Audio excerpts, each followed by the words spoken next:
और प्रात की सुंदर बेला का आनंद लिया करते हैं। भगवान की बड़ी कृपा है।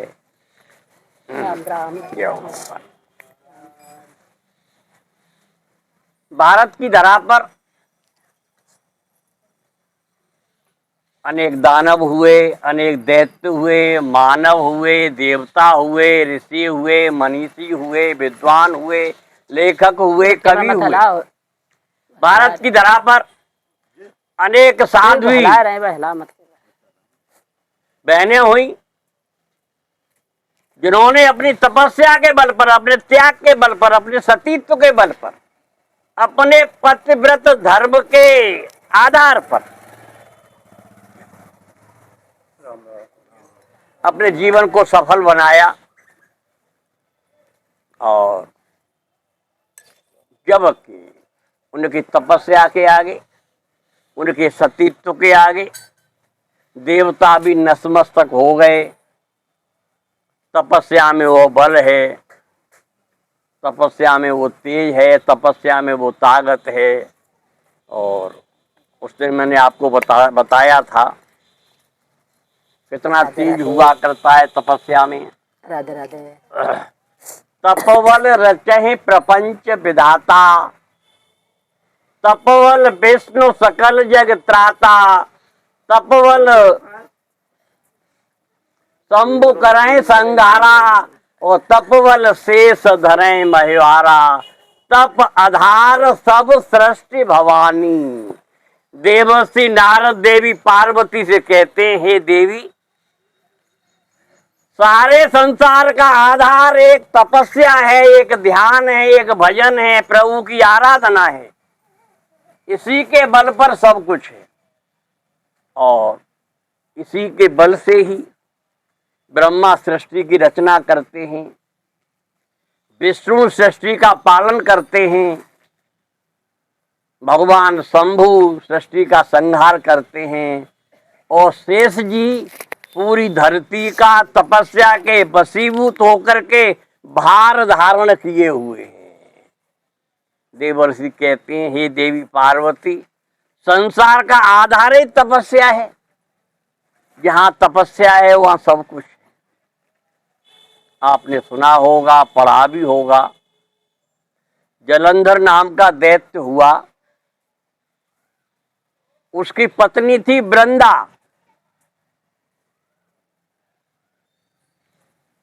बड़ी तपस्विनी, बड़ी साधना में रत रहने वाली और तन मन से पति की सेवा करने वाली वो वृंदा जलंधर दैत्य की पत्नी।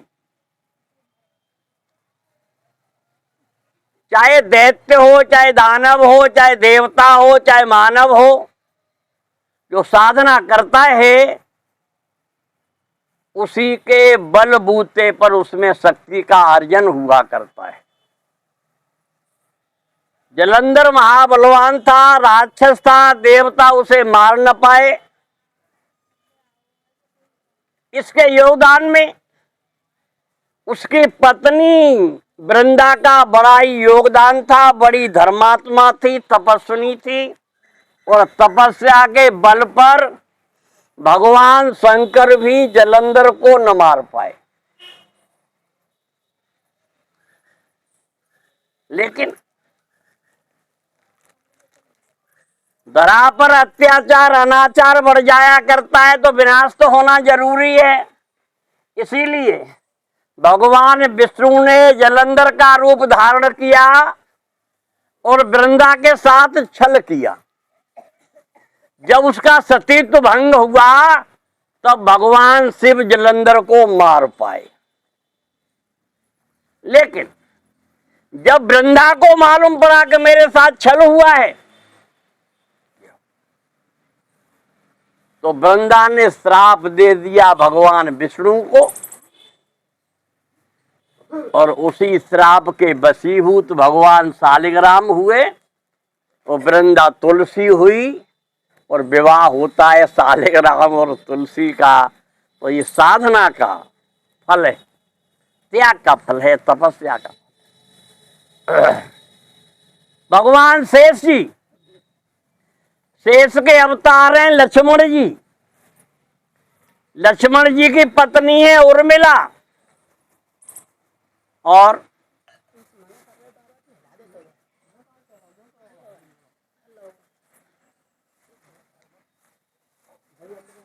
शेषनाग की पुत्री है सुलोचना।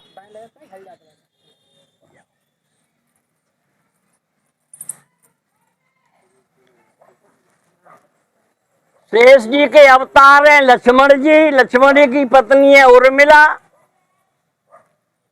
और शेष जी की पुत्री है सुलोचना, जो मेघनाथ की पत्नी। युद्ध होता है मेघनाथ में और लक्ष्मण। मेघनाथ के पीछे उसकी धर्मप्रिया सुलोचना की तपस्या है, और लक्ष्मण के पीछे उर्मिला की तपस्या है। मेघनाथ को मारना सहज नहीं है। मेघनाथ ने देवलोक के, स्वर्ग के राजा इंद्र को पराजित किया है, इसीलिए मेघनाथ का एक नाम इंद्रजीत भी है। सहज नहीं। मेघनाथ को वही मार सकता है जो 14 साल ब्रह्मचारी रहे, 14 साल सोए नहीं और 14 साल भोजन न करे, वही मार सकता है। युद्ध हुआ मेघनाथ में और लक्ष्मण में आमने सामने। लक्ष्मण के पीछे उर्मिला का त्याग है और मेघनाथ के पीछे सुलोचना का त्याग है। दोनों सतियों की लड़ाई है। युद्ध होता है और पहले पहल मेघनाथ लक्ष्मण को मूर्छित कर दिया। लक्ष्मण मूर्छित हो जाते हैं और मूर्छित हुए लक्ष्मण को मेघनाथ लंका ले जाना चाहता है, उठाता है, लेकिन वो शेषावतार है, इतना भार है उनमें कि उठा नहीं पाता मेघनाथ उन्हें, और चला जाता है लंका के लिए। संध्या हुई, जब लक्ष्मण की खोज हुई तो लक्ष्मण मूर्छित पड़े हैं युद्ध स्थल में। हनुमान ने उन्हें उठाया और ले आए रामादल। भगवान राम विलाप करते हैं, दुखी होते हैं। जब विभीषण ने समझाया था रावण को, रावण ने लात मार करके लंका से निकाल दिया था अपने छोटे भाई विभीषण को। विभीषण भगवान राम की शरण में आ गया।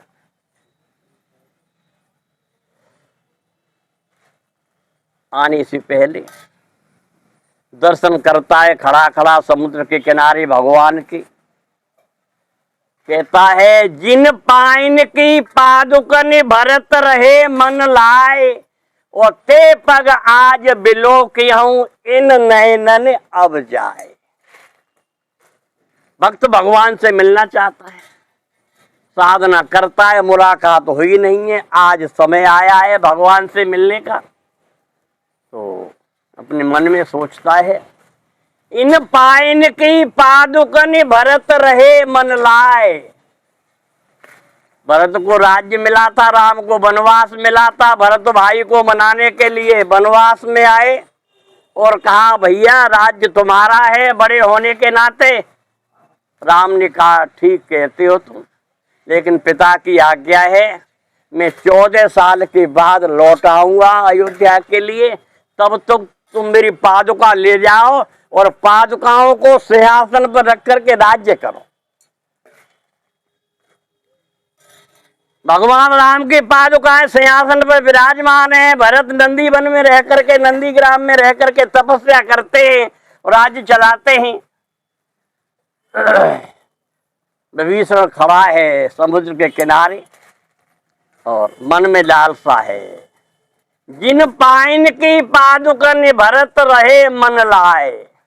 जिन भगवान की चरणार बिंदों की पादुकाएं भरत अपने सिर पर रख करके ले गए अयोध्या और सिंहासन पर विराजमान की हैं, उन पादुकाओं के चरणों के आज दर्शन करूंगा मैं, बड़ा ही भाग्यशाली। आ गया, रोक लिया सुग्रीव ने, अंगद ने, हनुमान ने, जामवंत ने। भगवान की अनुमति के बिना जा नहीं सकते, तुम यहीं खड़े रहो, दुश्मन के भाई हो, भगवान की मैं अनुमति ले आऊं उसके बाद तुम जाना। भगवान राम के पास गए, कहा प्रभु लंका के राजा रावण का भाई विभीषण आया है, जानी न जाए निशाचर माया और काल नेम के कारण आया। काल नेम भी एक राक्षस था, वो भी माया भी थी, राक्षस माया भी हुआ करते हैं। इसलिए किस पर्पज से आया है, क्या सोच लेकर के आया है, क्या चाहता है, ये प्रभु आप जानो। अगर आप कहो तो वापस कर दें और आप कहो तो हम बुला लाएं। भगवान ने सुना और भगवान मुस्कुराए। भगवान कहते हैं पाप बंत कर सहज सुभाऊ और भजन मोरते भावन काऊ।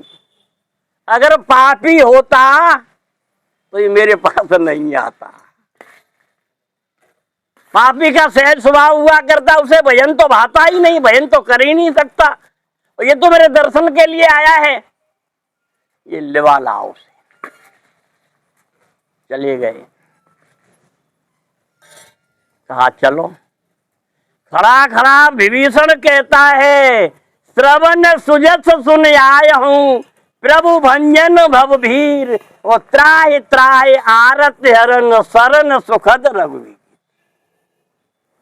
हाथ जोड़ के वहीं से कहता है श्रवण सुजस सुन आया हूं, मैंने अपने कानों से सुना है प्रभु आप क्या हैं, आपकी करतूती क्या है, आपका ऐश्वर्य क्या है। प्रभु मैंने भली प्रकार से सुना है। श्रवण सुजस सुन आया हूं, मैंने आपके यश को सुना है अपने कानों के द्वारा।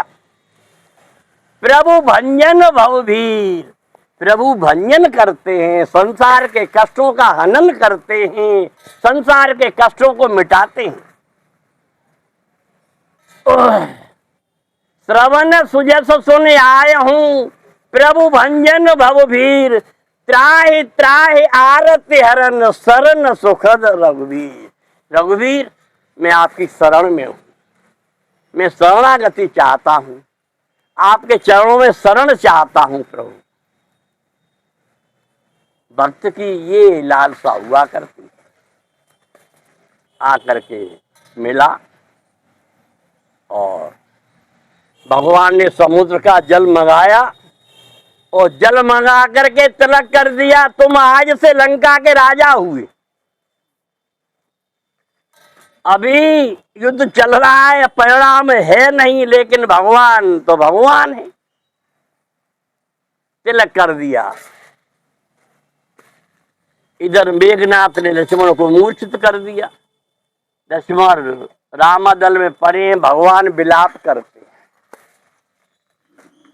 भगवान मर्यादा पुरुषोत्तम है, पुरुष के रूप में आए हुए हैं और एक पुरुष अपने भाई के लिए कैसा दुखित होता है भगवान दिखाते हैं कि एक भाई का भाई के प्रति कैसा प्यार हुआ करता है और कैसे बिलखता है एक भाई भाई के लिए। भगवान कहते हैं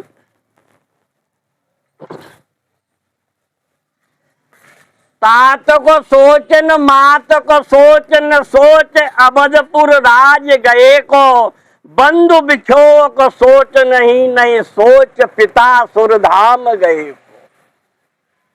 सिया हरण को सोच नहीं नहीं सोच जटायु के पंख जरे को और बैरी की भूमि में राम कहें मुझे सोच विभीषण बह गए। पिताजी चले गए, सीता का हरण हो गया, जटायु के पंख कट गए, भाई पड़ा हुआ इस दशा में। लेकिन मुझे अपने बचनों का बड़ा ख्याल है। मैंने विभीषण को लंका का राजा बना दिया है। तात को सोच न मात को सोच न सोच, अबुधपुर राज गए को, और बंधु बिछो को सोच नहीं नहीं सोच, पिता सुरधाम गए को। सिया हरण को सोच नहीं नहीं सोच, जटायु के पंख जरे को। बैरी की भूमि में राम कहे, मोहि सोच विभीषण बाह गए। शरणागत वत्सल है भगवान, शरण में आए हुए के तन से मन से धन से रक्षा करते हैं। कुछ भी हो जाए लेकिन शरणागत की रक्षा होनी चाहिए। ऐसे ही प्रभु सुसैन वैद्य को लाए। सुसैन वैद्य ने कहा, अगर प्रभात होने से पहले सजीवन बूटी आ जाए तो लक्ष्मण के प्राण बच सकते हैं, अन्यथा बच नहीं सकते। हनुमान गए और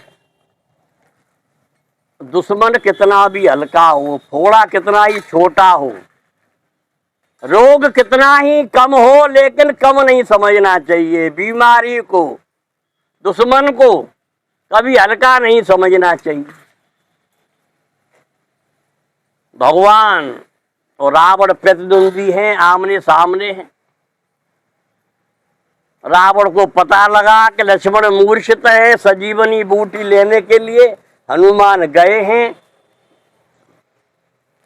उन्होंने कालनेमी को बुलाया, रावण ने कालनेमी को बुलाया। कालनेमी महान मायावी दैत्य है, और कहा, अगर प्रभात होने से पहले हनुमान लौट आए तो लक्ष्मण बच जाएंगे, इसलिए तुम जंगल चले जाओ और हनुमान के रास्ते में ऐसा रूप बना करके बैठ जाओ कि समय हनुमान का निकल जाए, हनुमान सजीवन बूटी न ला पाए, इसलिए ऐसी व्यवस्था करो। तुम राक्षस हो, मायावी हो। कालनेमी ने आज्ञा का पालन किया। जिस रास्ते से हनुमान सजीवन बूटी लेने जाते हैं, उसी रास्ते से मायावी राक्षस ने बड़ा सुंदर आश्रम बना लिया और बड़ा तपोधन बैठा है आश्रम में। हनुमान जा रहे थे, कोई थकान हुई, उन्होंने कहा पानी पी लिया जाए, बड़ा सुंदर आश्रम है और संत हैं यहाँ, तो संत के यहाँ कोई दिक्कत भी नहीं है। उतर पड़े। कालनेमी से कहा, महात्मन मुझे प्यास लगी है। तो कालनेमी ने कहा, ये कमंडल में जल रखा है, पी लो। हनुमान ने कहा, इस जल से कुछ न हो पाएगा, ये थोड़ा सा जल है, प्यास न बुझेगी मेरी। और स्रोत बताओ, जल का स्रोत कहाँ है, पानी कहाँ है, तालाब कहाँ है, मैं वहां जा करके पी लूंगा। कालनेमी को क्या पता था क्या होना है, विधाता की बड़ी लंबी भुजाएं। कालनेमी ने कहा, चले जाओ, पास में तालाब है, जाकर पी लो पानी, हाथ पैर धो लो आराम। हनुमान गए, तालाब में हाथ पैर धोए, और जैसे ही जल का आचमन किया, मगरी ने उनका पैर पकड़ लिया, हनुमान का। हनुमान ने झटका दिया, बाद में मालूम पड़ा ये तो मगरी है। उन्होंने घूंसा दिया उसमें, वो गंधर्व थी और अगस्त ऋषि के श्राप के कारण मगरी बन गई। जब उसने साधना की तो कहा अगस्त ऋषि ने, जब हनुमान आएंगे, वो हनुमान घूंसा मारेंगे, तब तेरा कल्याण हो जाएगा। हनुमान का घूंसा लगते ही वो मगरी अपने रूप में आ गई, गंधर्व की स्त्री के रूप में आ गई, खड़ी हो गई। हनुमान ने कहा, देवी आप कौन है? जब ऐसा कहा, उसने बताया, मैं गंधर्व कन्या हूं, अगस्त ऋषि के कारण मगरी हो गई हूं, उस तालाब में रहती हूं। अब मैं तुम्हें बताए देती हूं, ये कालनेमी राक्षस है, ये कोई सन्यासी नहीं है। इसीलिए तुम जितना जल्दी हो सके इसे रास्ते से हटा करके सजीवनी बूटी लेने चले जाओ, मैं तुम्हें बताए देती हूं। और मेरा तो कल्याण हो गया आपके दर्शन होने से। वो तो स्वर्ग चली गई। हनुमान आ गए दैत्य के पास और दैत्य से कहा आप तो बहुत अच्छे सन्यासी हैं, अब मुझे समय नहीं है, तो आप ऐसा करो गुरु दीक्षा बाद में देना, गुरु दक्षिणा पहले ले लो। हनुमान ने कहा कालनेमी से मैं आपको गुरु बनाना चाहता हूं, मेरे पास समय नहीं है, इसलिए गुरु दीक्षा में बाद में ले लूंगा, तुम गुरु दक्षिणा पहले ले लो। और पूंछ में लपेट करके 4-6 झटों का दही से काम है वो। आगे बढ़ गए और उस पर्वत पर पहुंचे जहां से संजीवनी बूटी लानी थी।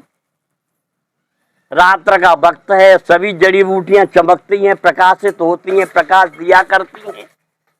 अब वो सोचते हैं मैं कौन सी ले जाऊं, अगर मैं गलत ले गया तो फिर लौटना पड़ा, फिर समय न रहेगा, इसीलिए उन्होंने पूरा पर्वत उखाड़ लिया। गीतकारों ने लिखा भी है, भजन भी बनाया है, एक त एक सुगढ़ कौन सी ले जाऊं। हनुमान देखते हैं वहां कि एक से एक सुंदर जड़ी बूटी, अब कौन सी ले जाऊं, मुझे तो पता नहीं कौन सी जड़ी बूटी इसमें संजीवन बूटी है, इसलिए पूरा पर्वत उखाड़ लाए। और सभा हुई और मूर्छित थे लक्ष्मण, मूर्छा जागी और सचेत हो गए। हरिओम, जय हो भगवान। समय तो ऐसे भागता है जैसे। 2 मिनट और।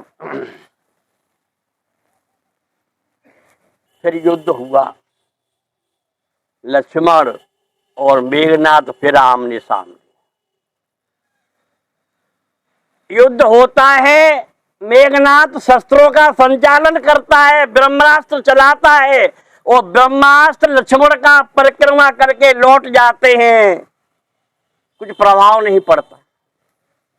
अच्छे अच्छे हथियार चलाए जिसके जितना उसके पास थे, और जितने हथियार आए उन्होंने आकर के लक्ष्मण को बंधन किया और लौट गए, कुछ प्रभाव हुआ नहीं। मेघनाथ लौट गया लंका को और कहा रावण से जाके पिताजी वो साधारण मानव नहीं है, इसलिए मैंने जांच लिया है, परख लिया, इसलिए मैं तुमसे निवेदन करता हूं कि जानकी को वापस करके अपना कल्याण करो। उसने अनुभव किया। रावण ने कहा अगर तुम्हें डर लगता है अपने महल में जाकर के सो जाओ, मैंने युद्ध छेड़ा है अपने बल पर, युद्ध मैं करूंगा।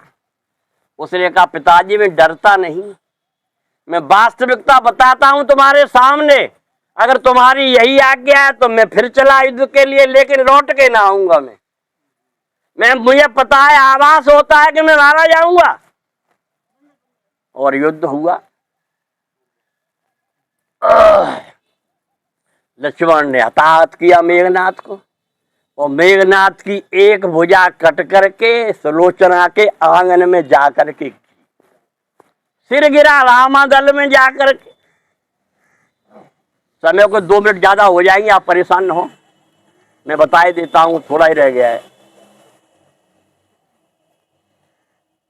सुलोचना के आंगन में जाकर मेघनाथ की भुजा गिरी, सती थी। सती ने कहा मेरे पति की भुजा है और मैं समझती हूं मेरे पति की मृत्यु हुई है। अब अगर मैं सती हूं, मेरे पतिव्रत धर्म में अगर सत्यता है तो भुजा लिख के दिखा दे कि ये मौत किसने की है, मेघनाथ को किसने मारा है। अंगुली ने लिख दिया मुझे सीता अवतार लक्ष्मण ने मारा है। लक्ष्मण ही मार सकते थे। भुजा उसने उठाई, मंदोदरी के पास गई, कहा माता मेरे पति की मृत्यु हो गई है, मैं सती होना चाहती हूँ, भुजा मेरे पास है, मेरे पति का सिर मंगा दो। सिर रामादल में भुजा ने लिख के बताया है कि मेरा सिर रामादल। मंदोदरी ने कहा पुत्री मैं तो नहीं मंगा सकती, लेकिन तुम्हारे ससुर को सामर्थ्य है वो मंगा सकते हैं, तो दरबार में चली जाओ और अपने ससुर से प्रार्थना।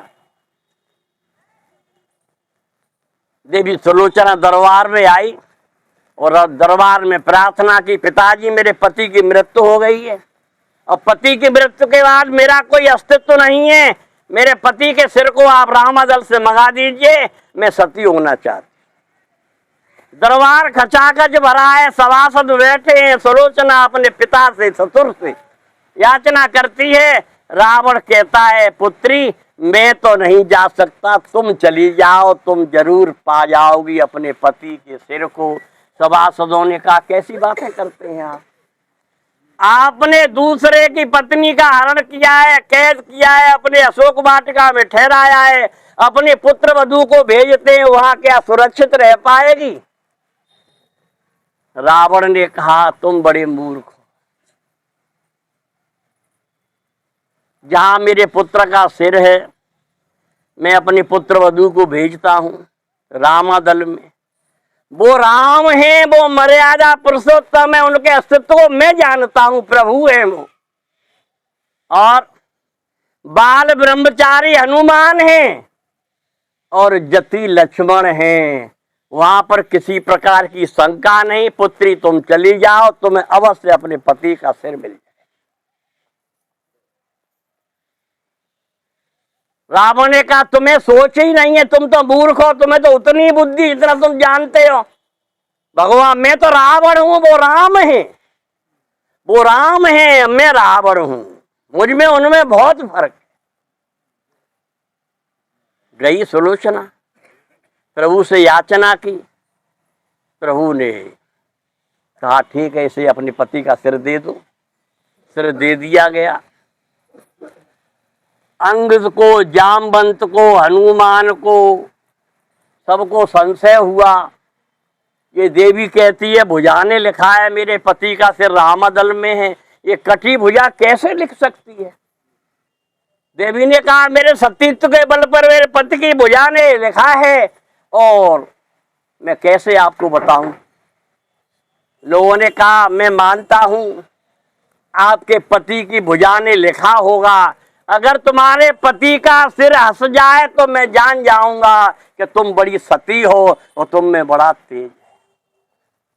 सुलोचना ने अपना पति का सिर थाली में रखा हुआ था ग्रहण किया और नमन किया और कहा अगर तन से मन से मैं आपकी अर्धांगिनी हूं, मैंने आपकी सेवा की है, आपके चरणों की अनुरागिणी हूं, तो मुझे सतीत्व है, तो मैं प्रार्थना करती हूं जैसे भुजा ने लिखा था वैसा ही आपका सिर हंस जाए तो मेरी लज्जा रह जाए। ऐसा कहा उसने और तुरंत ही ठाका मार करके थाली में रखा हुआ मेघनाथ का सिर हंसा बड़े जोर। ये हुआ करता है सतीत्व का बल, ये होता है त्याग का बल, ये होता है पति सेवा का बल। तो हमारे देश में चाहे वो दैत्य रहे हों, चाहे देवता रहे हों, चाहे मानव रहे हों, उन्होंने अपनी साधना के द्वारा बहुत कुछ कर दिखाया है। अपने जीवन को मानव जैसा बनाना चाहता है वैसा बना लिया करता है। इन शब्दों के साथ वाणी को विराम देता हूँ। बोलिएगा सद्गुरुदेव भगवान।